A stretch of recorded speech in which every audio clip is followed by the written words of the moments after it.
Assalamualaikum warahmatullahi wabarakatuh.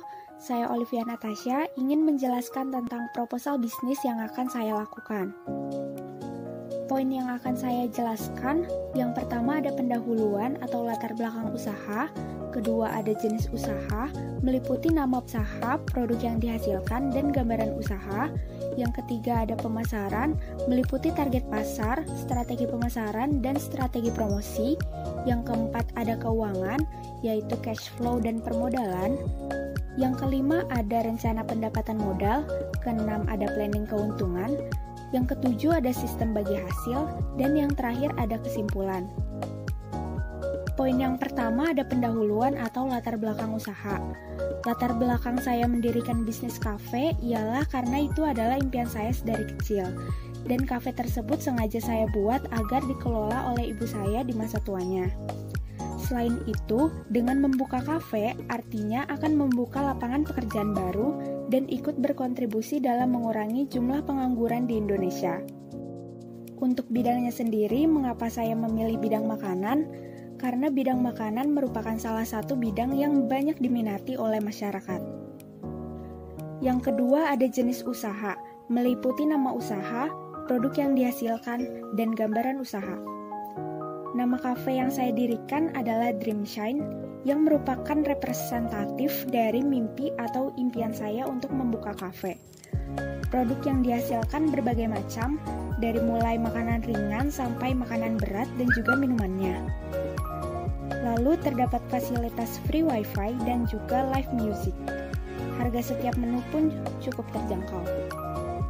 Cafe Dreamshine didesain dengan gaya kekinian, simple, dan dipenuhi dengan lampu penerangan yang cukup terang sebagai daya tarik pelanggan.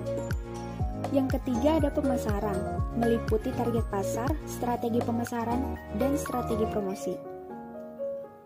Untuk target pasar, kami menargetkan pelanggan anak muda, walaupun semua kalangan juga bisa.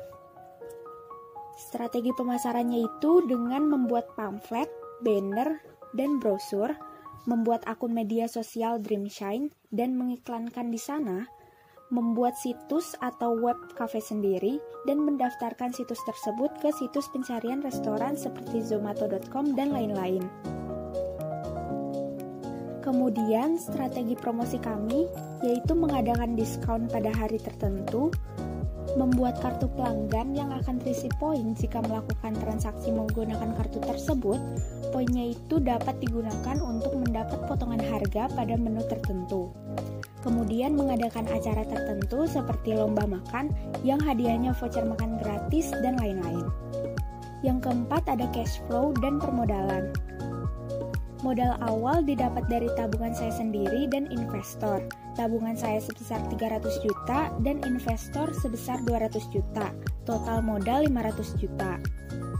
Pengeluaran per bulan itu untuk biaya pegawai, bahan masakan, listrik, dan air yang totalnya 103 juta.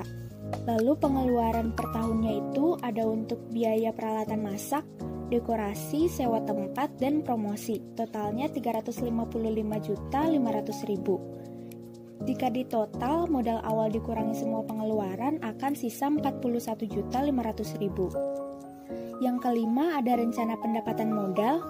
Modal awal didapatkan dari tabungan saya sebesar 300 juta dan investor, yaitu teman saya sebagai rekan bisnis saya sebesar 200 juta. Total modal 500 juta. Jadi, kepemilikan saya atas Cafe Dreamshine ini sebesar 60% dan kepemilikan teman saya sebesar 40%. Berikutnya ada planning keuntungan. Misal per hari penghasilan dapat 5 juta.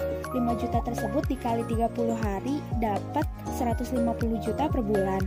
Keuntungan yang didapat atau laba yang dihasilkan itu didapat dari penghasilan dikurang pengeluaran per bulan. Jadi labanya itu 47 juta per bulan. Untuk balik modal, jangka waktunya 10 bulan 64 hari atau digenapkan menjadi 11 bulan. Selanjutnya ada sistem bagi hasil. Kepemilikan saya sebesar 60% dikalikan dengan laba sebesar 47 juta akan didapatkan 28.200.000 per bulan. Sedangkan untuk teman saya 40% dikalikan dengan laba menjadi 18.800.000 per bulan. Dan yang terakhir ada penutup. Kesimpulannya adalah, Dreamshine merupakan kafe yang bergaya kekinian, simple, dan dipenuhi dengan lampu penerangan. Kepemilikan kafe ini milik 2 orang, yaitu saya sebesar 60% dan teman saya sebesar 40%. Lalu untuk jangka waktu balik modal, ialah 10 bulan 64 hari atau digenapkan menjadi 11 bulan, dengan catatan jika penghasilan per bulan itu tetap. Sekian dari proposal bisnis saya. Jika ada kekurangan mohon dimaafkan. Wassalamualaikum warahmatullahi wabarakatuh.